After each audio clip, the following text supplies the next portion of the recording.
दिनांक 6/12/2011 परभणी ज्ञानेश्वरीच्या 12व्या अध्यायाअंतर्गत भक्ती हा विषय नारद भक्ती सूत्र आपण घेऊन त्यावर निरूपण करत आहोत। काल जो झाला त्याच्या पुढील भाग आपण पाहिलं। आस्तिक देखील संशय घेऊन आहे। पाद्री पंडित जिंदगीभर आपल्याला समजावतात, पण भरोसा त्यांचा परमात्म्यावर नसतो। पुजारी, पाद्री, कीर्तनकार धंदा झाला आहे, त्यांचाही भरोसा नाही। मी काल तुम्हाला असं म्हटलं होतं की काल ओशोंचं देखील मी वाक्य सांगितलेलं होतं की त्यांनी असं म्हटलंय की नास्तिक आणि आस्तिक दोघेही लबाड आहेत। कारण आस्तिक माणूस देव आहे म्हणतो, पण त्याला जर प्रश्न विचारला की देव आहे का, हो, मग तू पाहिला का, तुला अनुभव आला का, तू जाणलं का, तर तो नाही म्हणतो। म्हणजे लबाडी आहे। जी तुम्हाला गोष्ट पाहिली नाही, जाणलं नाही, त्याला हो कसं म्हणलं। आणि जे नाही म्हणतात ईश्वर, त्यांनी तरी कोणते प्रयोग केले, त्यांनी कोणते ध्यानाचे समाधीचे प्रयोग केले, त्यांनी न जाणता देखील ते तर्काच्या दृष्टीनं नाही म्हणतात, ते दोघेही लबाड आहेत म्हणले। आणि हे पंडित वगैरे पुजारी, आता म्हटलं ना की एक असं उदाहरण की एखाद्या गाढवाला तुम्ही बसवा तिथे आणि त्याला म्हणावं बस प्रपोगंडा त्याचा करायचा की त्याचा गुण येतो, गुण येतो। हजारो माणसांची रीग लागते, रांग लागते। तीनच गोष्टी माणसं मागतात, एक पैसा मागतात, एक रोग जावा मागतात, आणि एक देवगीव काही मागत नाहीत। रोग जावा, पैसा, एक 2-3 गोष्टी मागतात। चला, आणि त्यांनी फक्त सांगायचं बस हात असा करायचा। ते म्हणाले की 100 पैकी 50 माणसाला काही न करता गुण येतो, याच्या ताकदीवर येत नाही, येतच असतो। आणि ती माणसं एक एक माणूस 10-10ला सांगतो, त्याचा योगायोग असतो की त्याला गुण येतच असतो। जसं उदाहरणार्थ 2 आमदार व्हायचे, एक दुसऱ्याच्या विरुद्ध जातात, दोघांनाही तो आशीर्वाद देतो। आता एक येणार असतो, येणार गाजावाजा करतो, पडलेला जातच नाही पुन्हा त्याच्याकडे, दुसरा महाराज पाहतो। सगळं असं चाललंय त्यांनी सांगितलं। आणि म्हणून पंडित आहे, पाद्री आहे, दोरी गंडा, हे सगळं त्यांनी सांगितलं। आपापल्या नशिबाने बरं होतात, त्यांच्या दोरीनी गंड्यानी कशाने बरं होत नाही, त्यांचंही कधी भलं होत नाही त्या पंडितांचं। पण माणसं त्यांच्या नादी लागतात, या महाराज लोकांच्या। त्यांचा देखील परमेश्वरावर भरोसा नसतो, त्या पंडिताचा, त्या विद्वानांचा, त्या कीर्तनकारांचा बिलकुल भरोसा नसतो। हा धंदा झाला आहे, त्यांचाही भरोसा नाही। त्याच वेळेस गुरु काम करतो। सद्गुरू जो असतो तो काम करतो। गुरु बूंद आहे सागराची, जो अनुभव देतो। त्या परमेश्वराच्या सागरातून अनुभवाचे तुषार त्यांनी घेतले असल्यामुळे, परमात्मा त्याच्यामध्ये उतरला असल्यामुळे, त्यांनी परमात्म्याला जाणला असल्यामुळे तो सागराचा अनुभव देतो, समर्थ असतो। आणि ही माणसं काहीही देत नाहीत। सद्गुरू तुमचा संसार, आसक्तीभाव, गलत दृष्टिकोन हिरावून घेईल। एकच आहे, पंडिताकडे का जातात, कुठल्या महाराजांकडे तुम्ही का जाता, कीर्तनकार, प्रवचनकार यांच्याकडे का जाता, लाईन असते। ते म्हणतात आम्ही तुम्हाला संसाराचे हे देतो, आम्ही मंत्र देतो, आम्ही ताईत देतो, आम्ही गंडे देतो, आम्ही काही देतो, त्यांच्याकडे लाईन असते। सद्गुरूची पहिली खून तो संसार तुमचा हिरावून घेईल। तुमचं भलं होईल तो कधीच सांगणार नाही, तुमचा आसक्तीभाव संपेल आणि तुमचा चूक दृष्टिकोन जीवनाविषयीचा, अध्यात्माविषयीचा असेल तर तो त्याला सुरुंग लावेल, एकदम सद्गुरू उलट जाईल। म्हणून त्याच्याकडे कोणी फार जात नाही। विनम्र व्हावे लागेल सद्गुरूकडे जाण्याकरता, नम्रता लागेल।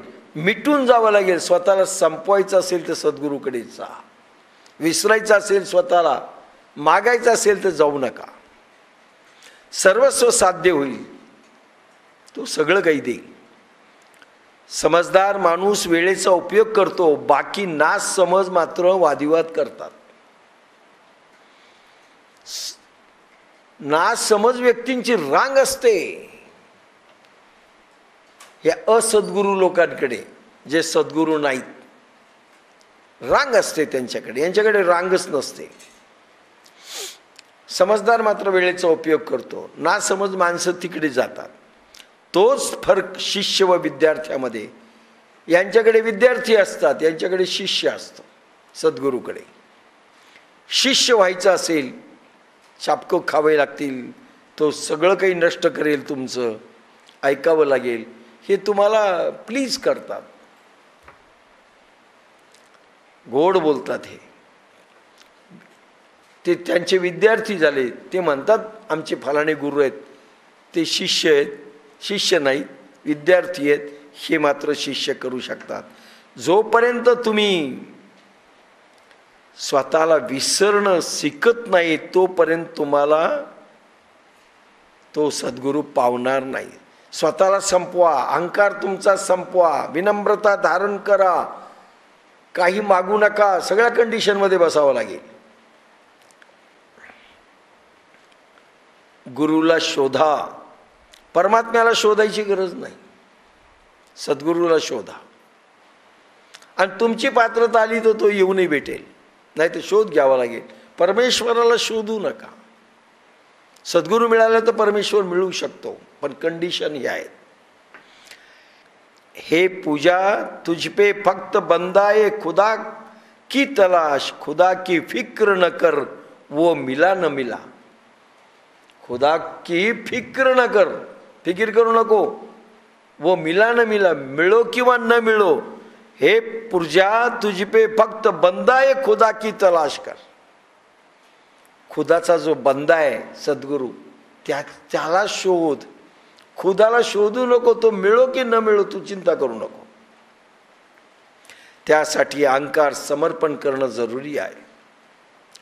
अहंकाराचं विसर्जन झालं पाहिजे. चरणावर झुकावं लागेल सद्गुरूच्या. हा पहिला अभ्यास आहे.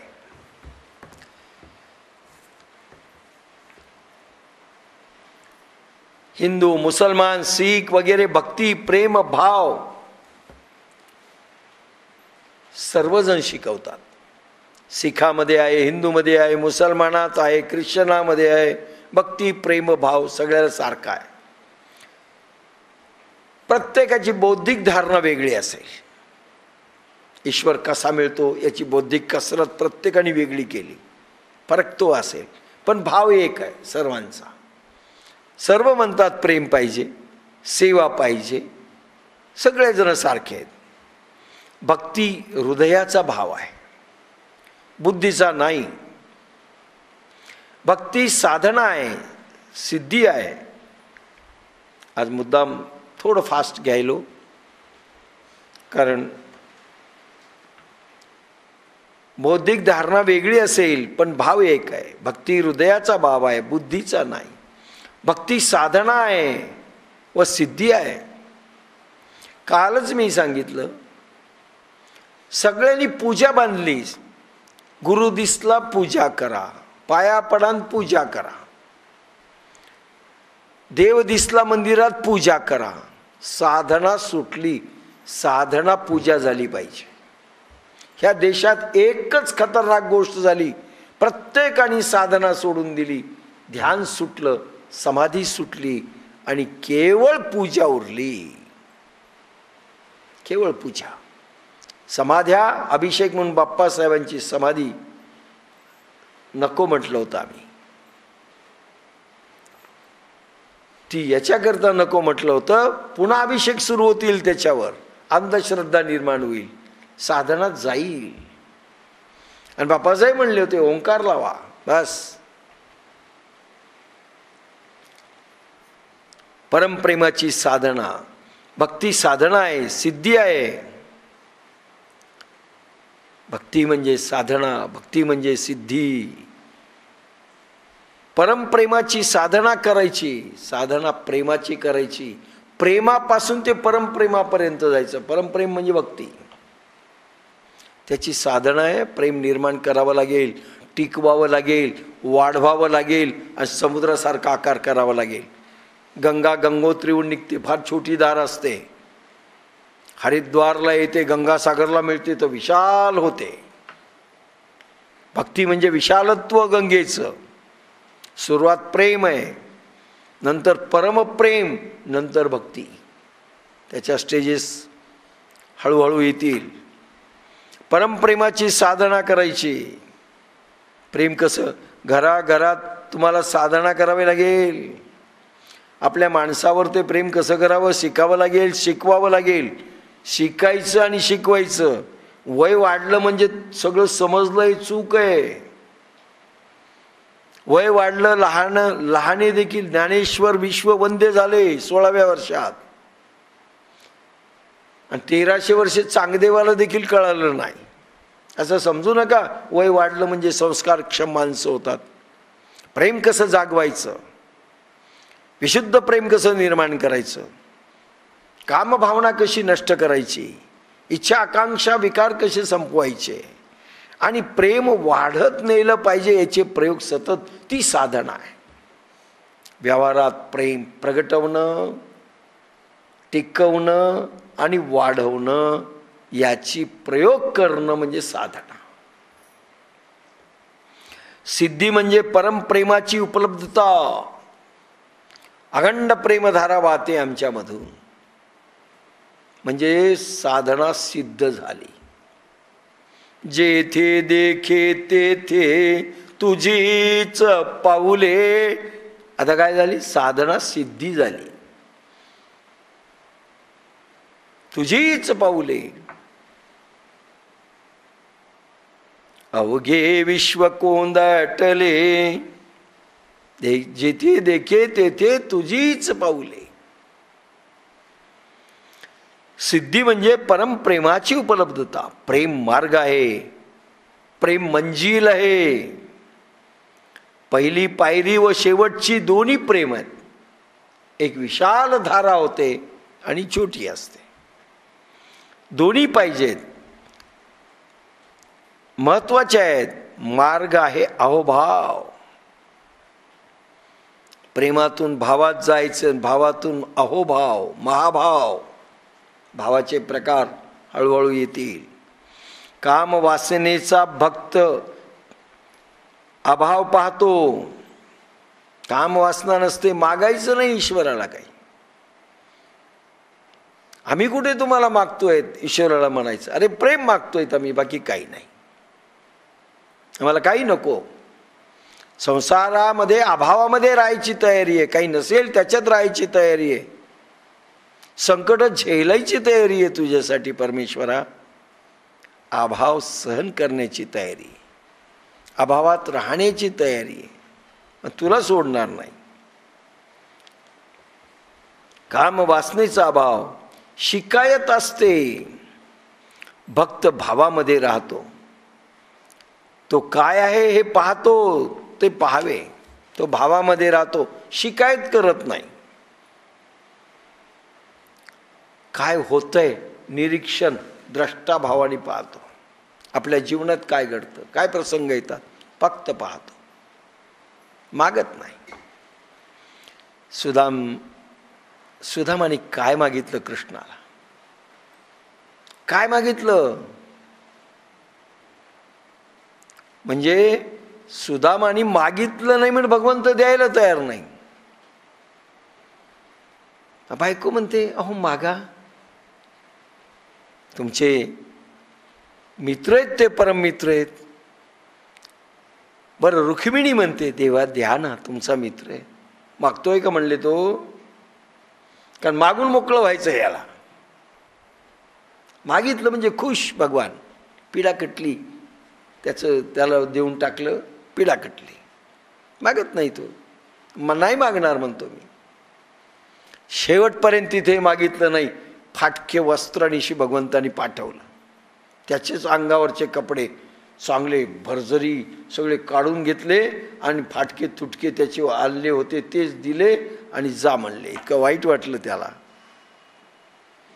फक्त पोहे काले घेसी तेव्हा देशी.